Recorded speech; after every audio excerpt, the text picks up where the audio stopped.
Coucou tout le monde, en espérant que vous portez toutes et tous bien. Bah moi ici ça va. Soleil à gogo à Sens, petit café, cigare, je viens de finir mon petit déjeuner, tranquille. Je ne sais plus quel jour on est, si on est lundi, mercredi, jeudi, dimanche ou vendredi. Non, je crois qu'on est dimanche aujourd'hui. Bref, le confinement il dure et je vous rassure, il va durer encore un petit bout de temps. Il ne faut pas penser qu'on va être déconfiné comme ça et que tout va reprendre. Ça va être le bololo, tout le monde va s'embrasser, ça va être la fiesta nationale comme à la Coupe du Monde. Ça, faut pas rêver. Je pense, pour moi, ça regarde que moi, mais je pense qu'on est parti sur une année blanche là en fait. Là, plus les jours passent, plus on va, je pense, nous prévenir qu'il y a beaucoup de choses qui vont être annulées. Je prends un truc que j'aime, le vélo. Je pense que le Tour de France, ils vont nous l'annuler bientôt. Et puis ainsi de suite. Puis après, on va être déconfiné tranquillement. Mais ne rêvez pas. Je pense pas que ça va être youpi cet été et que tout le monde va faire comme il l'entend cet été pour les vacances. Ou X ou autre raison. Les vacances, s'il y en a. Enfin, moi, je pense avec la rigolade parce qu'il faut prendre ça avec la rigolade. Parce qu'on n'a pas le choix. Tout le monde se bat là, parce que le pays tient. Le pays tient pour l'instant grâce à toutes les combattantes et tous les combattants qui mènent le combat, hein. Tous les gens qui bossent, les combattants, c'est grâce à eux que le pays, pour l'instant, il tient encore un petit peu, qu'il n'est pas au bord du gouffre. Donc voilà pour ce matin le petit confinement pour moi. Je vais parler de deux trois trucs comme à mon habitude parce que j'aime bien quand même faire un petit point. Et il y a un truc qui me paraît un peu bizarre. Pourquoi on a un président de la République qui a été élu par le peuple, pas par moi mais par le peuple, et pourquoi ce président-là ne nous tient pas informés, je pense, tous les 48-72 heures, il devrait y avoir une prise de parole par le chef de l'État pour pouvoir un petit peu avoir le fil d'Ariane envers ses concitoyens et que les gens qui se posent des questions aient les réponses tous les 48-72 heures. Parce que là, on entend tout et rien. Entre les journalistes, il y a tout et rien qui est dit. Le Premier ministre, il a parlé, mais en fait, il a rien dit. Manureva, il l'a envoyé sur le devant de la scène, comme ça, il s'est dit, lui, c'est lui qui va essuyer les plâtres, moi, je me cache. Mais il a rien dit de plus. En plus, bon, moi, j'ai regardé quand même. J'ai regardé parce que je voulais voir et j'ai bien constaté la connerie. La connerie pure et dire que même la connerie pure et dure de TF1. Parce que quand je vois le panel qui était invité, le panel de médecins, c'était pas les gueulards, c'était pas les médecins qui tous les jours en prennent plein les dents, c'était pas les médecins qui ont déjà du recul, qui ont hurlé depuis le début, qui demandent les moyens, qui donnent des instructions au gouvernement en disant il faut comment faire des tests en masse, il faut faire ça, il faut faire ceci, il faut faire cela. Ah, ceux-là, on les a pas invités. Ah ben non.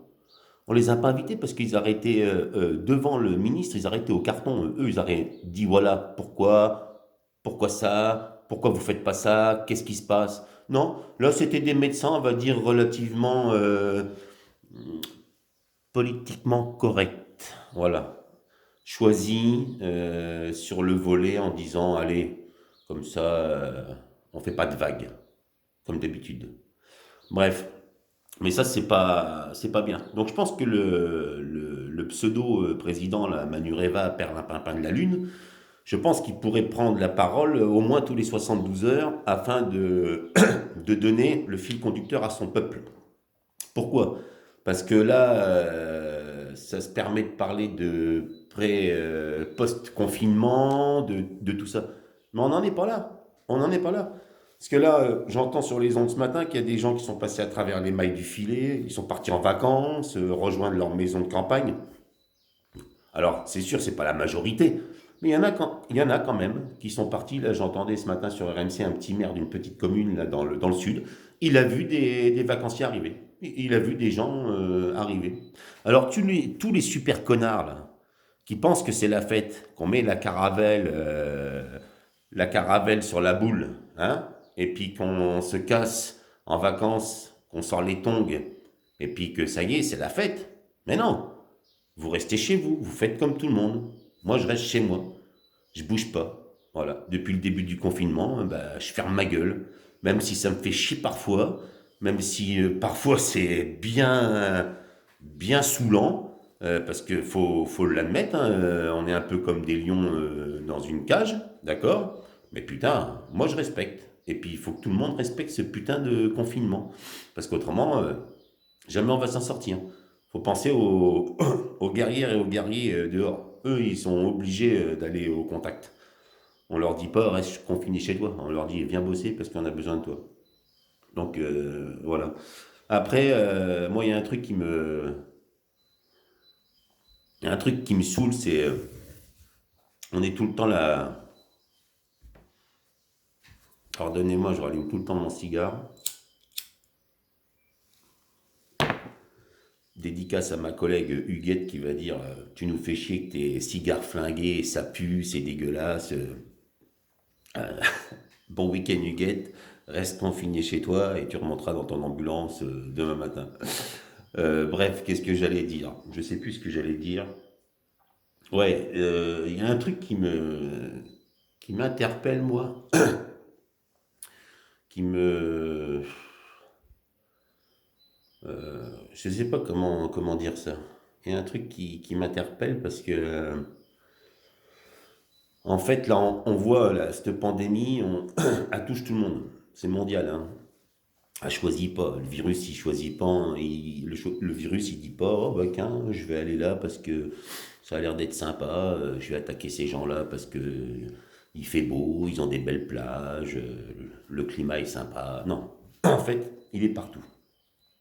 Moi, ce que je comprends pas, c'est que bon, on peut pas s'occuper du monde entier. On ne peut pas jouer le Saint-Bernard avec le gros tonneau là, et puis dire on va sauver tout le monde, on va aider tout le monde, on est là.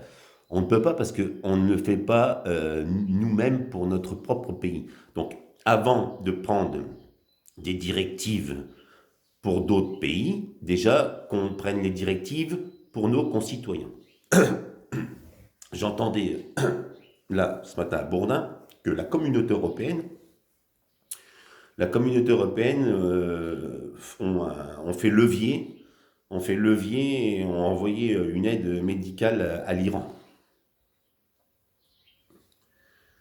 Ça me laisse un petit peu quand même sans voix parce que on sait qui est au pouvoir en Iran, on sait comment ça se passe en Iran, et je pense, ça regarde que moi, hein, je pense que la communauté européenne, avant de faire levier pour aider des autres pays, certes qui ont peut-être besoin d'être aidés, parce que le malheur il est pour tout le monde, je pense que la communauté européenne, pardon, pourrait déjà un petit peu se dire, on va gérer déjà notre crise à nous, qui est déjà d'une ampleur terrible, et après on verra ce qu'on peut apporter aux autres. Parce qu'il y a un moment, clé, donc on essaye d'endiguer ce truc, et après on apportera bien sûr notre aide, parce on n'est pas des monstres, mais pour l'instant je pense qu'on devrait quand même se recentrer un petit peu sur nous. Ils ont créé cette communauté européenne. Au début, on était quelques pays forts. Après, on a ouvert les portes. Et puis, on se retrouve à 25 ou 26 maintenant, ou 28, je ne sais même plus. Donc déjà qu'on essaye de gérer tout ça avant de dire on va... Parce que déjà, nous, on n'arrive pas à gérer ça. Après, la communauté européenne, euh, franchement, là, je pense que Pardon.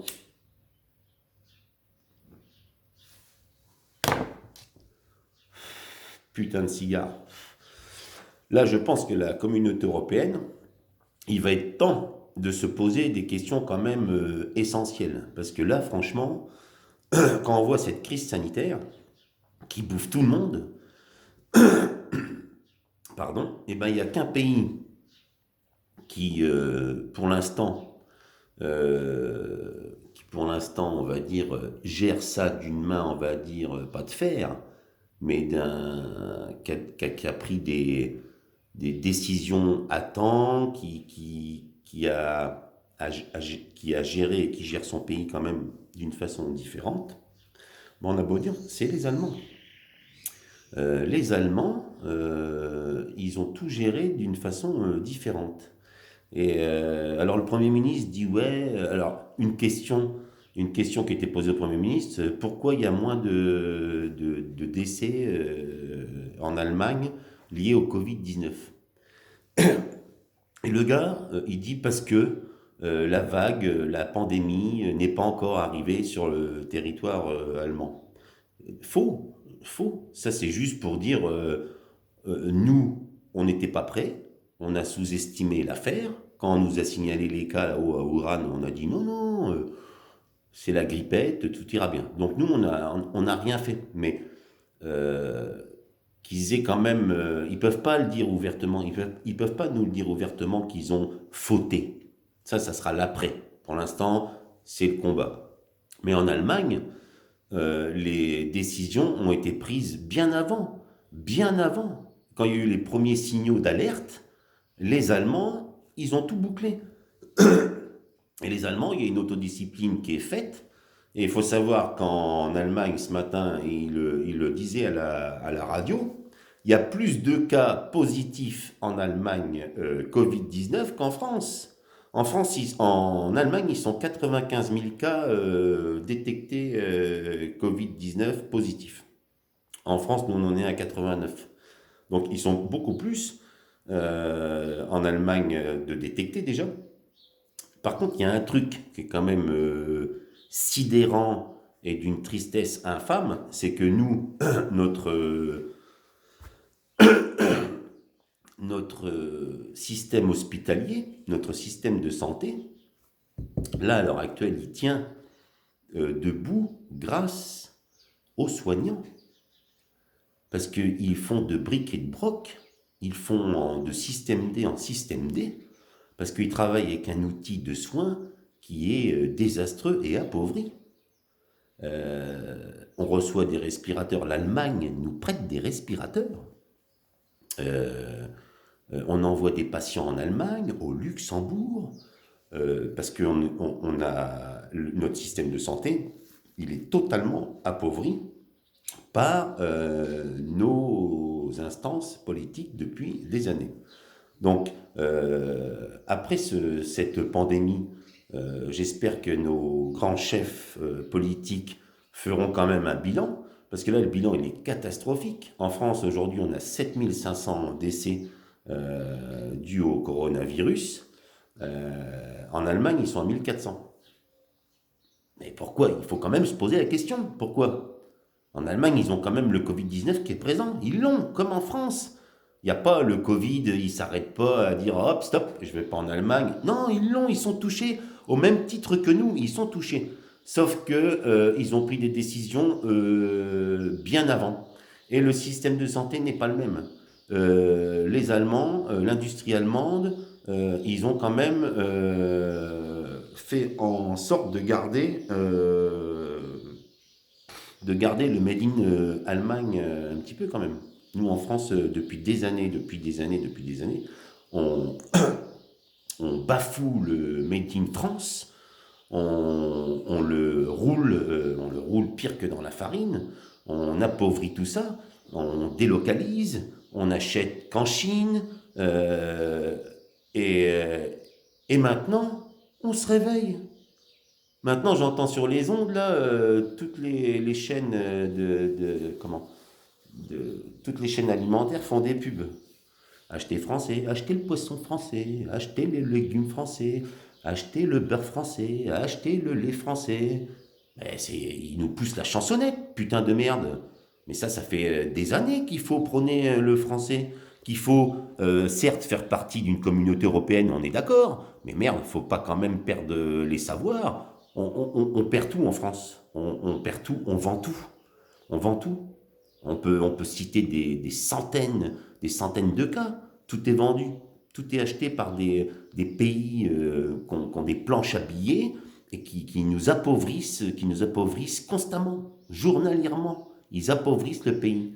Donc après qu'on se pose, là, au moment de la crise, quand même, sanitaire, qu'on fasse pas les étonner. Il y a eu des erreurs, mais terribles. Alors là, on n'est pas dans le moment où il faut juger les erreurs. Moi, je les juge parce que là, je suis comme ça devant vous, on parlote. Pour l'instant, il y a le combat à mener, mais après, les erreurs, faudra qu'ils soient jugés parce qu'il sera temps quand même. Quand je vois qu'en Allemagne, ils se permettent, je l'ai déjà dit l'autre fois, ils se permettent d'avoir 500 000 lits de réanimation quand même en Allemagne. Putain de merde. Alors qu'ils sont 87 millions, je crois. Ils sont 2 millions de plus que nous, ou 3 millions de plus que nous. Putain, nous, notre ministre de la Santé, hier, il disait, avec l'effort produit pour ouvrir des lits, on est arrivé à 7000 lits de réa en France. 7000 lits. Bah ouais, faut pas s'étonner qu'on voit des norias d'hélicos, des norias comment, d'avions partir dans les pays frontaliers ou désengorger dans les régions qui sont moins touchées. Faut pas s'étonner. Il ne faut pas s'étonner. Pourquoi? Parce que le système de santé, on l'a délaissé totalement. Donc là, ça faudra quand même un jour que tout ça, ça soit quand même remis sur pied. Je pense il sera temps quand même. Après, là, on commence à faire les chiffres malheureusement des décès dans les maisons de retraite. Moi, j'ai les boules, pour nos aînés. Alors, il y a des gens qui ont travaillé toute leur vie et malheureusement, il reste un petit peu.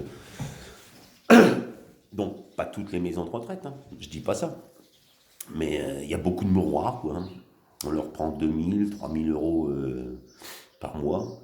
Et puis, on attend que ça se passe. Donc, c'est quand même un peu triste tout ça, de voir des aînés qui ont quand même œuvré pour leur pays, qui ont bûché pour leur pays. Et puis que là j'entends, il y a une commune, c'est le maire qui a crié haut là, qui demande des comptes au groupe Corian.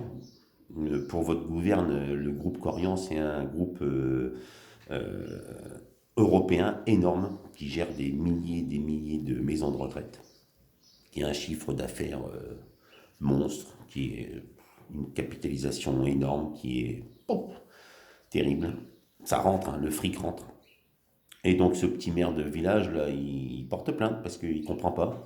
Sur je ne sais plus combien de personnes âgées dans l'établissement, il y en a 19 ou 20 de décédés en rien du tout. Et que le mec, il a les boules. Et on peut le comprendre qu'il a les boules.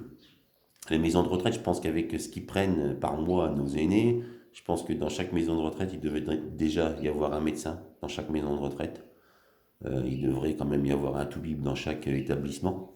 Ça éviterait d'engorger parfois les urgences ou d'engorger parfois d'autres secteurs. Et pour ce prix, je pense qu'il pourrait y avoir quand même un généraliste par maison de retraite. Ce qui pourrait peut-être, en cas de cette crise-là, qu'il y ait un médecin donc, par établissement qui puisse déjà un petit peu détecter les cas de Covid-19. Et là, on attend les tests. On attend les tests. Alors, je comprends pas, moi. Soit je suis con, peut-être que je suis con, je suis très con, mais je ne comprends pas, je n'arrive pas à saisir pourquoi pourquoi un pays comme l'Allemagne fait 500 000 tests par semaine, et pourquoi nous, là, après leurs belles paroles d'avant-hier, là, on va monter en puissance à 30 000 tests par semaine. Une montée en puissance. 30 000 tests par semaine.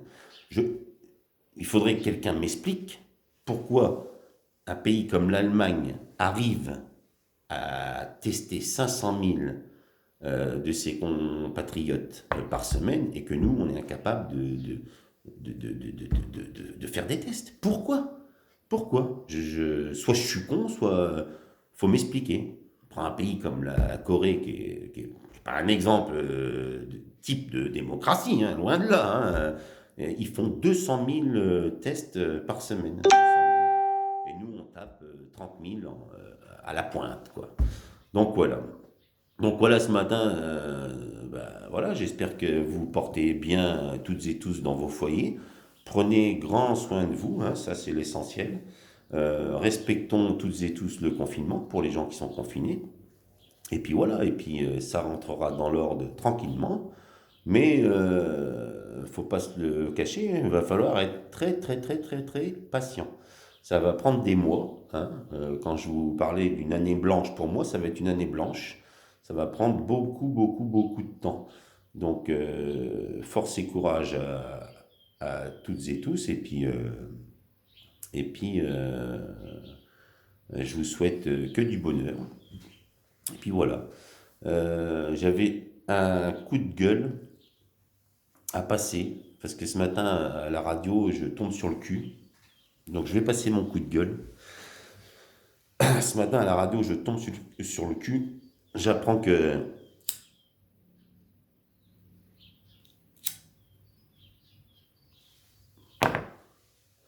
Pardon. Je tombe sur le cul, pourquoi?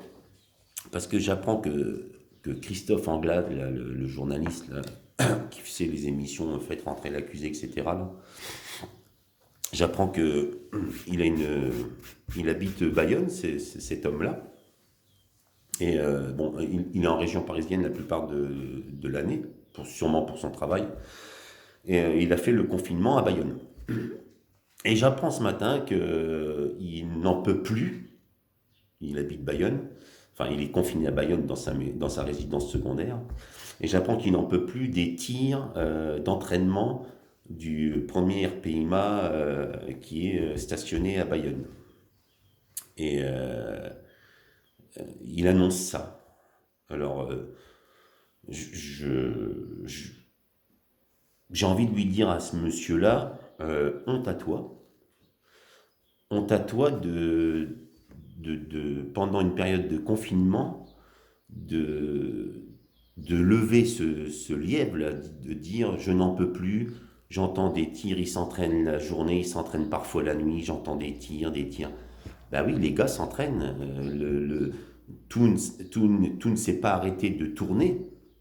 Le premier PIMA, pour les gens qui l'ignorent, c'est le premier régiment de parachutistes d'infanterie de marine. C'est un régiment qui fait partie de l'élite, qui fait partie des forces spéciales. Donc ce journaliste-là, ce cher Christophe Anglade, là, dis-toi que ces gars-là, ils s'entraînent tout le temps. C'est leur métier de s'entraîner.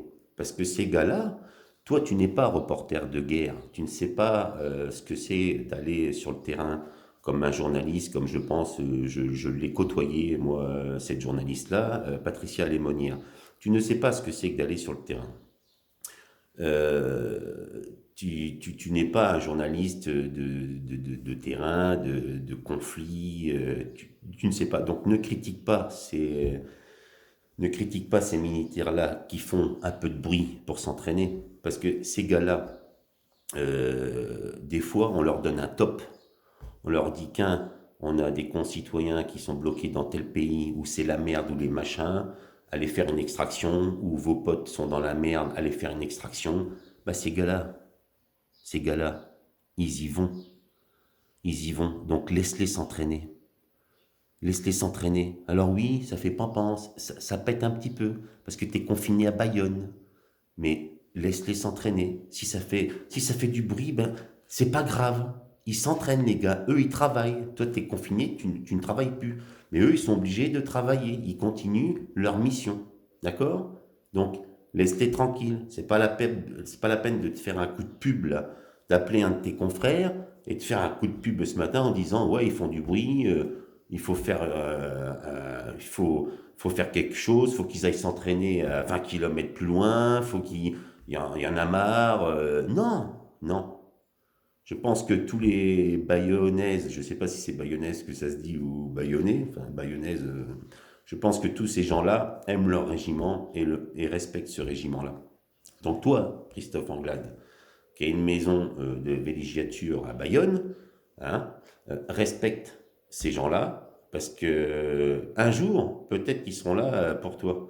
Et ils te sauveront peut-être ton petit cul qui est bien fixé dans ton canapé en confinement, là, et qui se plaint que ça fait pampan. Ok? Alors, arrête, s'il te plaît. Ça, c'était mon coup de gueule. Arrête, en cette période de crise sanitaire, arrête de porter le pet là pour un truc à 2 balles. Ça fait du bruit, ça fait du bruit. Bah, c'est pas grave. Hein. C'est comme tout le monde, ça fait du bruit. Bah, ouais. En ce moment, pendant le confinement, tout est calme. Bah, un peu de bruit, ça fait du bien quand même. Donc voilà, c'était mon petit coup de gueule de la matinée. Je vous embrasse bien fort. Soyez courageuses et courageux. Tout rentrera dans l'ordre, je l'espère. Et surtout, prenez soin de vous. D'accord? Et respectez ce putain de confinement. Merci, bonne journée à vous.